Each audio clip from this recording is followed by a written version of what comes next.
Three nuclear powers, a silent rivalry, and a relationship many assume to be a solid alliance, but which, in reality, is far from unified. At first glance, China, Russia, and North Korea appear to form a cohesive bloc, united by mutual distrusts of the West.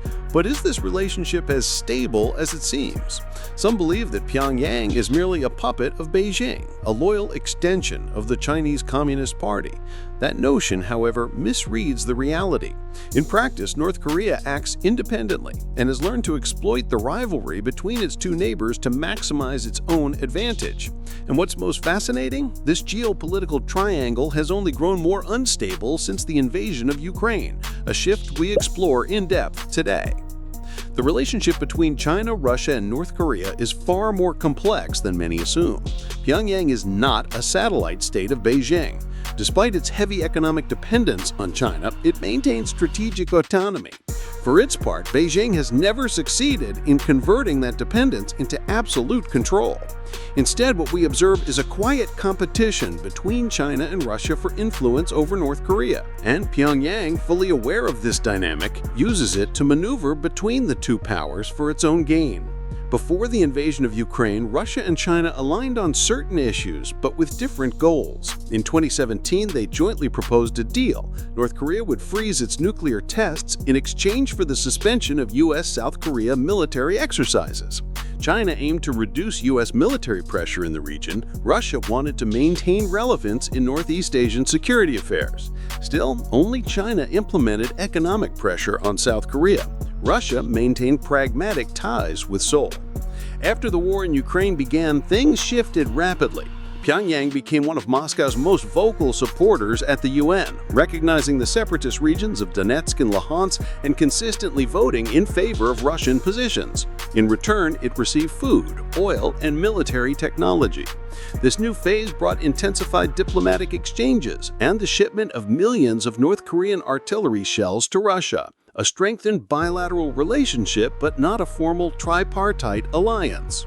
Despite these developments, China and Russia have not succeeded in establishing a true trilateral alliance with North Korea, and for good reason. The legacy of the Korean War still weighs heavily, especially on Beijing, which sacrificed around 1 million soldiers with little to show for it. Meanwhile, Pyongyang remains committed to its Juche ideology of self-reliance and resists any partnership that might compromise its sovereignty. There are reputational costs as well. Openly aligning with North Korea would damage China and Russia's relations with key economic partners such as Japan and South Korea. Even though Russia and China theoretically have complementary economies, one based on natural resources and energy, the other on industrial and technological strength, their partnership does not eliminate a shared dependence on the economic diversity of the West. Moreover, both nations compete for global influence, including within the BRICS bloc, where growing strategic divergences are becoming more apparent. A lack of mutual trust, the absence of sustained trilateral initiatives, and fear of domination by a stronger partner continue to prevent the emergence of a real, true, and stable axis. North Korea is today viewed as a de facto nuclear power, but neither China nor Russia desires the spread of nuclear weapons. While Putin blocked the UN panel monitoring sanctions on Pyongyang, this move does not signal an abandonment of multilateral sanctions. The same applies to Beijing. There's also a rhetorical divide. Kim Jong-un openly endorses the idea of a new Cold War, framing North Korea's support for Russia as part of a broader struggle against U.S. hegemony. Meanwhile, both Xi Jinping and Putin reject that narrative, seeking instead to portray their partnership as modern and post-bloc in nature.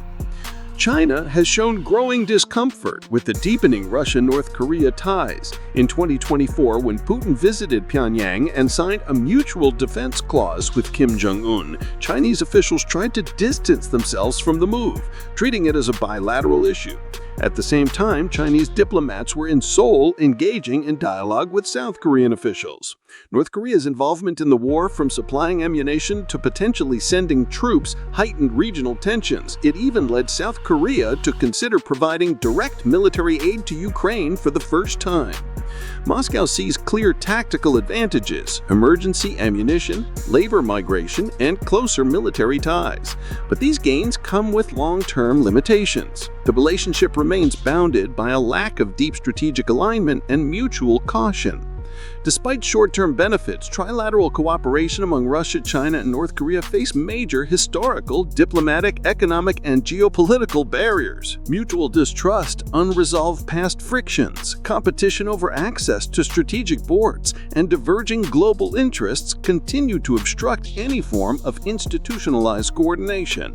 Rather than true allies, the three form a fragile triangle, driven by circumstantial interests, strategic mistrust, and opportunistic alignments. And this logic, where nations act not out of loyalty but out of calculated interest, is not limited to East Asia. Increasingly, the global order is defined by unstable blocs, transactional alliances, and silent economic battles playing out behind closed doors. If you want to understand how these global dynamics impact your everyday life, and why even living in a country like Portugal is becoming harder, I recommend you check out the video "You Can't Afford to Live in Portugal Anymore, Here's Why," also here on the channel. And if you haven't subscribed yet, now's the time. Hit the subscribe button and turn on notifications, because in the world we live in, understanding geopolitics isn't optional, it's survival.